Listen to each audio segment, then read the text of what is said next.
ጤና ይስጥልኝ። ሰላምታችን በያላችሁበት ይድረስ እያለን በዕለቱ የተሰሙ ዋና ዋና ጉዳዮችን ወደ እናንተ ይዘን ቀርበናል። ህወሓት የፌደራሉ መንግስት ላይ ግልጽ ጦርነት አወጀ።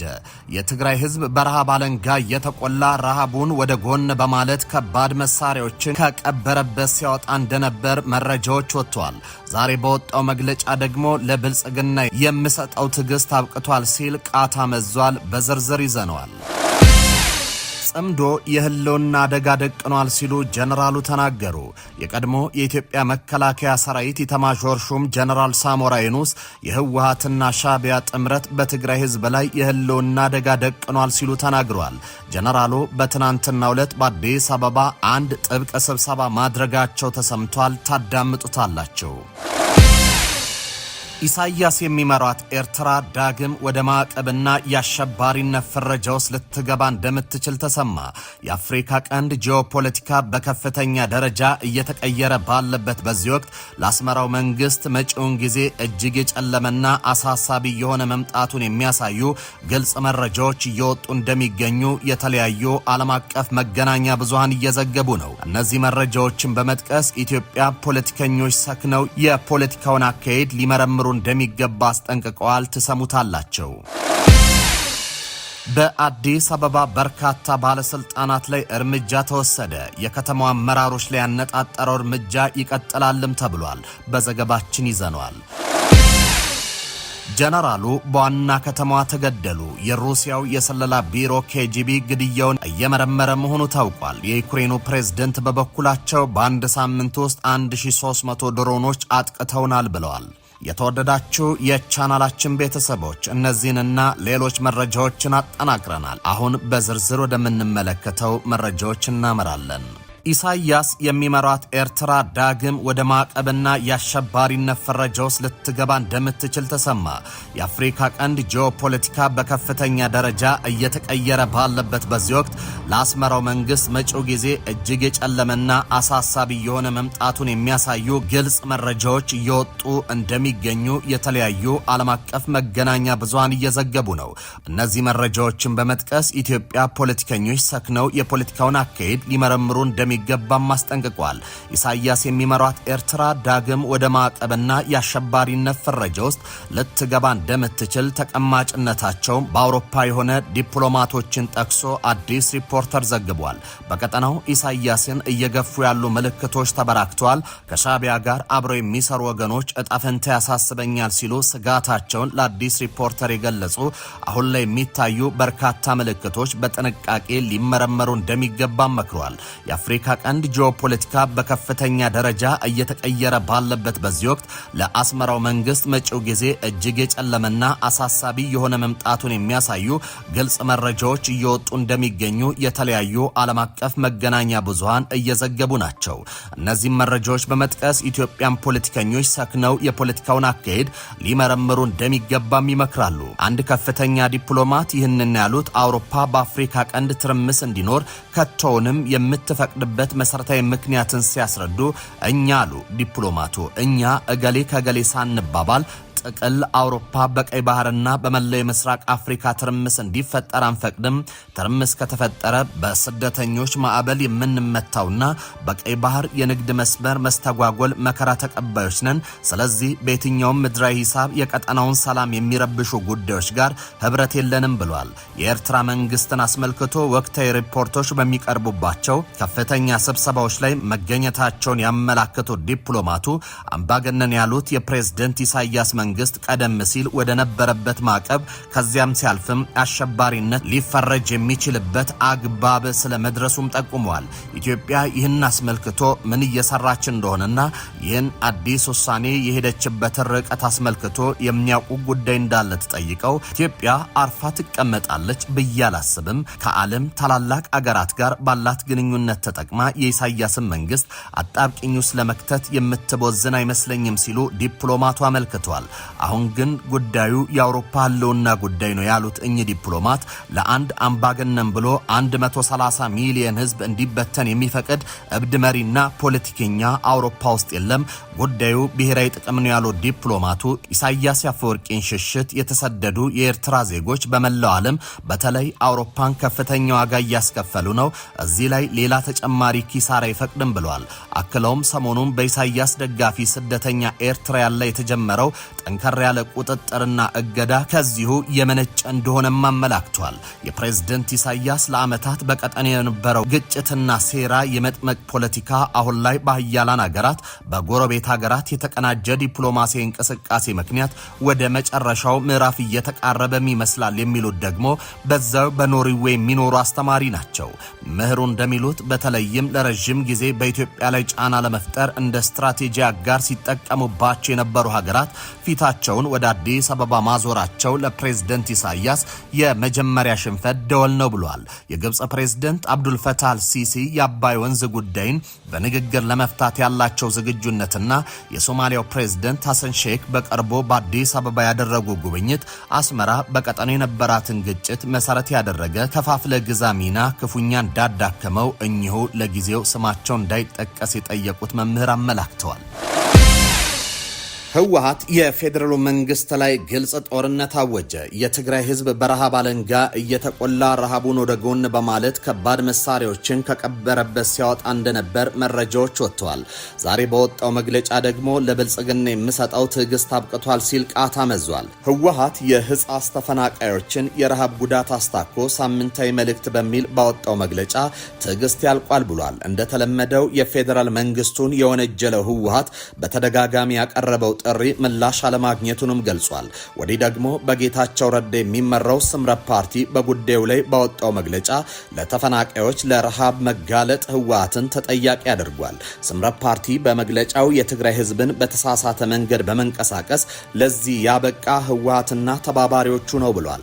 አሁንም የፕሪቶሪያው ስምምነት ሙሉ በሙሉ ተግባራዊ ለማድረግና የተፈናቀሉ ወገኖቻችንን ወደ ቤታቸው የመመለስ መፍትሄ ህወሓት ሆነ ብሎ እያደናቀፈ ነው ሲልም ከሷል። ህወሓት የትግራይን ህዝብ እንደ እስረኛ መዳፍ ውስጥ አስገብቶ ሁሉንም ነገር ለስልጣንና ለቡድን ጥቅም በማዋል የፖለቲካ ቁማር ተጫውቷል፣ እየተጫወተም ይገኛል ብሏል። ስምረት በመግለጫው በረሃብ ለተጎዱ ተፈናቃዮች አስቸኳይ ሰብአዊ ድጋፍ እንዲቀርብ ጥሪም አቅርቧል። የህፃስ ተፈናቃዮችን ሁኔታ የሚያሳዩ አሰቃቂ ምስሎች መውጣታቸው የቀጠሉ ሲሆን እንደ ኢህአፓ ያሉ ፓርቲዎችን ጨምሮ የተለያዩ አካላት ድጋፍ እንዲደረግ ጥሪ እያቀረቡ ነው። በፕሪቶሪያው የተደረሰው ስምምነት ተግባራዊ ለማድረግ በተደጋጋሚ ጥሪ ባቀርብም ምላሽ እያገኘ አይደለም ያለው ህወሓት ከዚህ በኋላ አልታገስም ብሏል። ህወሓት በመግለጫው ለዘላቂ ሰላም መስፈን ቁርጠኝነት ቢኖረኝም የትግራይ ህዝብን ለማጥፋት የሚደረጉ ሴራዎችን አልታገስም ብሏል። የኢትዮጵያ መንግስት የትግራይ ህዝብን በተለያዩ መንገዶች የዘር ማጥፋት ዘመቻው ቀጥሏል በማለት የወነጀለው ህወሓት ትግራይ ያለው የሰብአዊ ቀውስ መባባሱን ጠቁሟል። ለዚህም አስታኮ ማስጠንቀቂያ ዘል መግለጫ የወጣበትን የህፃስ ተፈናቃዮች ረሃብ ያነሳ ሲሆን የፕሪቶሪያው ስምምነት ባለመተግበሩ ትግራይ ተደራራቢ ቀውስ እያስተናገደች ነው ብሏል። ይሁን እንጂ ትግራይ ለገጠማት ቀውስ የፌዴራል መንግስቱን ተጠያቂ የሚያደርገው ራሱ ህወሓት ተፈናቃዮችን የፖለቲካ መያዣ በማድረግ ይወነጀላል። ከህወሓት በተቃራኒ የቆሙ በርካታ የትግራይ ፖለቲካ ኃይሎች ተፈናቃዮችን ለችግር የተጋለጡት ሰብአዊነትና ፖለቲካ በመቀላቀሉን ይላሉ። ዓለም አቀፉ ማህበረሰብ በትግራይ ህዝብ ላይ እየተፈጸመ ያለውን የዘር ማጥፋት ወንጀል ለመከላከል ጥረት እያደረገ ለመሆኑን አመላክቷል። ህወሓት በመግለጫው ዓለም አቀፉ ማህበረሰብ ተገቢውን እርምጃ መውሰድ አለበት ያለ ሲሆን ትዕግስትም ልክ አለው በማለት አሳስቧል። ከተፈናቃዮች አፍ ቀምጦ ከእርዳታ ላይ ብር እንደሚሰበስብ የሚነገርለት ህወሓት በህፃጽ የተራቡ ወገኖችን ለመታደግ ርብርብ ማድረግ እንደሚገባም ገልጿል። ህወሓት አክሎም የሸራ ድንኳን ውስጥ የሚኖሩ ህዝባችን የአራዊት ሰለባ ሆኗልም ብሏል። በትግራይ ቀስ በቀስ የሰብአዊ እርዳታ አቅርቦት እያሽቆለቆለ በመምጣቱ በሁሉም የተፈናቃይ ካምፖች ውስጥ ከባድ ቀውስ መከሰቱን አመላክቷል። በየዕለቱ ህዝባችን በረሃብና ጠኔ እየሞተ ይገኛል ያለው ህወሓት በህፃጽ የተፈናቃዮች ካምፖች የተከሰተው ረሃብ በርካታ ወገኖችን አሳጥቶናል ብሏል። ጽምዶ የህልውና አደጋ ደቅኗል ሲሉ ጀነራሉ ተናገሩ። የቀድሞ የኢትዮጵያ መከላከያ ሰራዊት ኢታማዦር ሹም ጀነራል ሳሞራ የኑስ የህወሓትና ሻዕቢያ ጥምረት በትግራይ ህዝብ ላይ የህልውና አደጋ ደቅኗል ብለዋል። ጀነራሉ በትናንትናው ዕለት በአዲስ አበባ አንድ ጥብቅ ስብሰባ ማድረጋቸው ተሰምቷል። የቀድሞ የኢትዮጵያ መከላከያ ሰራዊት ኢታማዦር ሹም ጀነራል ሳሞራ የኑስ የህወሓትና ሻዕቢያ ጥምረት በትግራይ ህዝብ ላይ የህልውና አደጋ ደቅኗል ብለዋል። በጦርነት አፋፍ ላይ በምትገኘው ትግራይ ወቅታዊ ጉዳይ የትግራይ ፖለቲካ ኃይሎችና ጀነራሎች በአዲስ አበባ መክሯል። በአዲስ አበባ ከተማ የሚኖሩ የትግራይ ተወላጆች፣ የፖለቲካና ወታደራዊ ሰዎች ትግራይ በጦርነት ዋዜማ ላይ እንደምትገኝ መገምገማቸውም ተሰምቷል። በስብሰባው ላይ ከተገኙት መካከል አንዱ የሆኑት ጀነራል ሳሞራ የኑስ የትግራይን የጦርነት አደጋ ያጋረጠበትና የህወሓትና ሻዕቢያ ግንኙነት መሆኑን ተናግረዋል። ጀነራሉ ትግራይ ውስጥ ተደራራቢ ችግሮች ቢኖሩም በተለይ የሻዕቢያና የህወሓት ግንኙነት ዋና የጦርነት ስጋት ምንጭ መሆኑን ጠቁሟል። በሁለቱ ኃይሎች ጥምረት የሚቀሰቀስ ጦርነት የትግራይ ህዝብ በምንም መልኩ እንደማይጠቅም ጀነራል ሳሞራ በስብሰባው ላይ ተናግረዋል ተብሏል። የሁለቱ ኃይሎች አሁናዊ ግንኙነትን በተመለከተ ማብራሪያ የሰጡት ጀነራሉ ሻዕቢያ የትግራይን ህዝብ ከማዕከላዊ መንግስት ለማግለል እየሰራች ነው ሲሉም አክለዋል። የህወሓትና ሻዕቢያ ግንኙነት ለትግራይ ለዘላቂ ሰላም እንቅፋት መሆኑን የጠቆሙት ጀነራሉ ህገወጥ መሆኑ ታምኖ በህዝብ መወገዝ አለበትም ብለዋል። የትግራይ ህዝብ ህወሓትና ሻዕቢያ ለደገሱት ጦርነት ልጆቹን እንደማይሰጥ ከወዲሁ በግልጽ ማሳየት እንደሚጠበቅበትም ጀነራሉ ጠቁመዋል። ህወሓት ካምፕ አፍኖ የያዘው ተዋጊ ኃይል በቃኝ ብሎ ከስልጣን ጥመኛ ቡድን መጠቀሚያነት ማምለጥ አለበት ሲሉም ጥሪ አቅርበዋል። በህወሓት አማካኝነት ለጦርነት እየተዘጋጁ የሚገኙ ወጣቶች ተጨማሪ ጦርነት ትግራይ ማየት የለባትም ሲሉ ተናግረዋል። እንዲሁም በፕሪቶሪያው ስምምነት መሰረት ትጥቅ ፈተን ወደ መደበኛ ህይወትና ልማት መመለስ እንዳለባቸው ቁርጠኛ አቋም እንዲይዙ ጀነራሉ ጠይቋል። እንደ ጀነራል ሳሞራ የኑስ ግምገማ ከሆነ በአሁኑ ወቅት ትግራይን ከዳግም ጦርነት ማዳን የሚቻለው የህወሓትና ሻዕቢያን ግንኙነት ሲቆረጥ ነው ብሏል። የሁለቱ ኃይሎች ጥምረት ማምከን ካልተቻለ ትግራይ በምንም አይነት እርምጃ ወደ ዘላቂ ሰላም መመለስ እንደማትችልም አስጠንቅቀዋል። በአዲስ አበባ በርካታ ባለስልጣናት እርምጃ ተወሰደ። የከተማው አመራሮች ላይ ያነጣጠረው እርምጃ ይቀጥላልም ተብሏል። የአዲስ አበባ ገቢዎች ቢሮ በበጀት ዓመቱ ባለፉት 5 ወራት ለግብር ከፋዮች ተገቢውን አገልግሎት ባልሰጡና ኃላፊነታቸውን ባልተወጡ 179 አመራሮችና ባለሙያዎች ላይ የዲሲፕሊን እርምጃ መውሰዱን ገልጿል። በቢሮው የሞደርናይዜሽን ዘርፍ ምክትል ቢሮ ኃላፊ አቶ መሐመድ አብዱራህማን እንደገለጹት ኃላፊነታቸውን በአግባቡ ሳይወጡ በተገኙ 20 አመራሮችና 159 ፈጻሚዎች ላይ አስተዳደራዊ የዲሲፕሊን እርምጃ ተወስዷል ብሏል። ኃላፊው ይህን የገለጹት ከዋና መስሪያ ቤት ጀምሮ በሁሉም ቅርንጫፎችና ወረዳ ጽህፈት ቤቶች የነበረው የአገልግሎት አሰጣጥ አፈጻጸም ለመገምገም በተዘጋጀ የውይይት መድረክ ላይ ነው። አቶ መሐመድ አብዱራህማን የክትትልና ድጋፍ ስራው ተጠናክሮ እንደሚቀጥል ጠቁመው በተለይም በታክስ ሃርሞናይዜሽን፣ በቲን ቁጥር አሰጣጥ፣ በኢፋይሊንግ እና በኢፔመንት፣ በመዝጊያ ክሊራንስ እንዲሁም በቅሬታ ሰሚ መማክርት ጉባኤ ውይይቶች ላይ ተጨባጭ ለውጥ ማምጣት እንደሚገባም አሳስበዋል። ጀነራሉ በዋና ከተማዋ ተገደሉ። የሩሲያው የስለላ ቢሮ ኬጂቢ ግድያውን እየመረመረ መሆኑ ታውቋል። የዩክሬኑ ፕሬዝደንት በበኩላቸው በአንድ ሳምንት ውስጥ 1300 ድሮኖች አጥቅተውናል ብሏል። የሩሲያው ጀነራል በሞስኮ መገደላቸው ተሰምቷል። መኪና ውስጥ በተጠመደ ቦምብ ጀነራሉ ሕይወታቸውን ማጣታቸውን አርቲ ዘግቧል። የሩሲያ የምርመራ ኮሚቴ ከፍተኛ ጀነራል ሕይወታቸውን ማጣታቸውን ከማረጋገጡን ባሻገር ምርመራውን አጠናክሮ ቀጥሏል። በደቡባዊ የከተማዋ ክፍል በርካታ ተሽከርካሪዎች ወድመዋል። አሽከርካሪዎችም ተጎድተዋል። ሌተናል ጀነራል ፋኒል ሳራቮቭ የኦፕሬሽን ስልጠና መሪ እንደነበሩም ተነግሯል። የግድያ ሁኔታ ምንድነው የሚለውን የደህንነት ኃይሎች አሁንም በማጣራት ላይ ናቸው ተብሏል። የዩክሬን ኢንተለጀንስ አገልግሎት በጉዳዩ ላይ እጁ ሊኖርበት ይችላል የሚል ጥርጣሬ ሞስኮ አላት። ሳራቫሮቭ በመከላከያ ውስጥ ለከፍተኛ ባለሙያ ስልጠና በማዘጋጀት እንዲሁም የተለያዩ ኃላፊነቶችን በመውሰድ የሚታወቁ ነበሩ።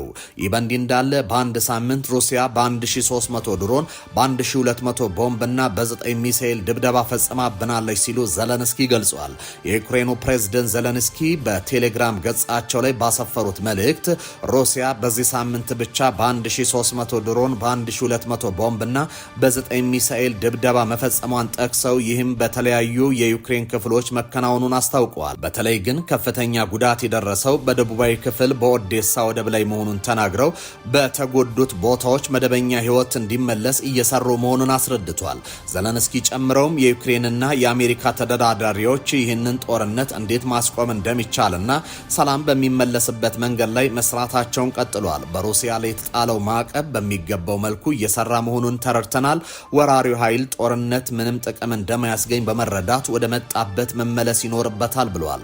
ይህ በእንዲህ እንዳለ በፍሎሪዳ ሚያሚ በአሜሪካና በሩሲያ ባለስልጣናት መካከል እየተካሄደ ያለው ንግግር መሻሻሎችን እያሳየ መሆኑን የሩሲያው ተደራዳሪ ገልጿል። በዚህ ንግግር ላይ ዩክሬን ልትሳተፍ ነው የሚባለውን ግን አስተባብሏል።